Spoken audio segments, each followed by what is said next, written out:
Echandiko cyashohozi wabebembezi ba Kabare municipality bakaba babahire kusiye 2008 kwa kashuto 2026 kandi bihuireyo ekiresereho kutino mbashubuzi abarukora amahanda aho baratore nibenda kufite ko mukatara katare tikine bantu tukabonize tikine toileteze nk'ibyo so kwa bantu twashaba bajyanye bakongezeho bwiri babwirego bakomeza mu weekend so ati weekend bire cyo muri twabura RDC ne radio yabariho yagira nti tebiri 15 tunabasha kubaho urukiko so tusubira kukweta tukareba baba baratu umwanya gutwasanika kuganyirwamo amwe hajya abantu guturakoreramo titwina wiki ninga shinacyo abatwina wiki tukagaruka yo kugira ngo turi kuza kubuza batataho kugira ngo tuombeke ninga shaho kugira ngo tuhinge hago kuba bari kutugira ngo tugaruke mu gihe tuze kuhinga titwina gusa ejo turapangisa amaju kandi tukajya na sente za parish modo bamaze bagira ngo baze bagira batweta batuba tugandiraho kuzango byo batungize biro banjayisita banze yaruga nabashaba bobushoborozi okubarondera umwanya aho baraze korora baheza kubingwa hanguto tibine mwanya kubasa kuzamo ngo bajire basitame muje baterere ngena tishenda ngo barondera gundi mwanya babatemo bakore nabandi nahati tinka amazigisha mweno kunaza kumara kuyaza aho ndakorera tibaza kunto mu kiyomo ekinyowe nobire ndashaba abantu ba kanso na government ya Museveni muzeyi witu no kugira ngo baturondera mwanya enti okugira ngo kubarabe bari kugira bari kutubinga amahanda baturondera aho kuza kandi aho kugira ngo bari safe kugira ngo umuntu yabari kurugayo abashuma batamutanga amuhanda bwo kuba abashuma barenda kukanya. Eric Sande uriyo muhezi wa town clerk hawa Kabare municipality yashaba bashubuzaba okurwo myanyeji agumize ngo entebekanisa za government nizija kugumizamo chance kugira ngo betebekanise urukubasa furuke kugira ngo ibintu bye bitakashishika abamwe twenda kubato mu butare kabari kuguze byo kurya abari kuguze myenda twine imyanya yo kubatamo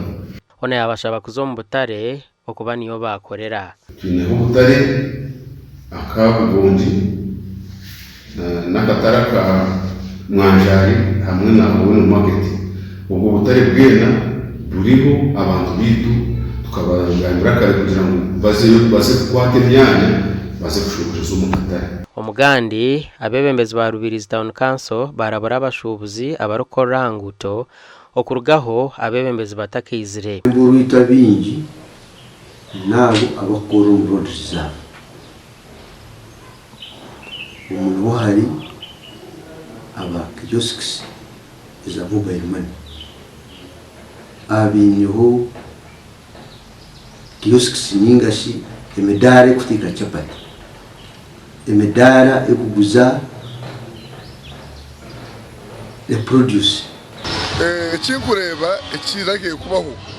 government yagumiza mu nitekariya yo kubinga abashobozi omutawu n'amahanda cyo kubanza obusuma baza kwenje mu cyekeje obusambane bakwenje mu cyekeje abo kuba abisha bingi usanga ande basiso buri baguza chips umwazo basika mu cyomo basika asanga buri bakabera kusisa ngo busambane hatari bize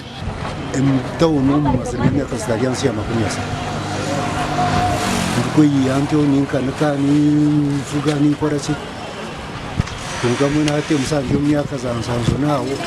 ninza kumaraho bamomba shobuzano bajanga Rubirizi Town Council inoboremezi bwinji obushemeriro kutandikirwaho beit kutari kurugisa abarukuguriza amahanda ati banzogere kasesuro dijya yitwe kasesuro ito bakora nito tukujeyera akatarenga kora rwakasatu twiza tuyera suba tujurundare akusata bakwiza basuba biza babigaraho twiza suba tuyera injijo newe kanojerebera tibakajwe ati baburezere kuyora kasesuro ito abantu nito tufochere kasesuro tiste katwirize time na twebutwe shortinga ya directive jeseme ko ine ka time frame ya 6 months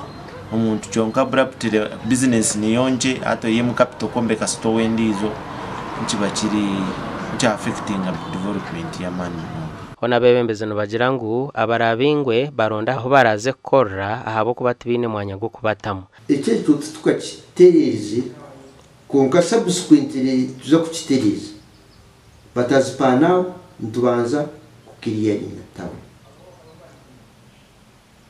then abebembezi abatabona kanso bo bakansara n'abandi bicukwataho no kwikirizana abashubuzi abamwe ayibara te umungero eteyiri kandi yo guteka Gasha kwa Nelson ahembswe na Onesmus Ndianabo.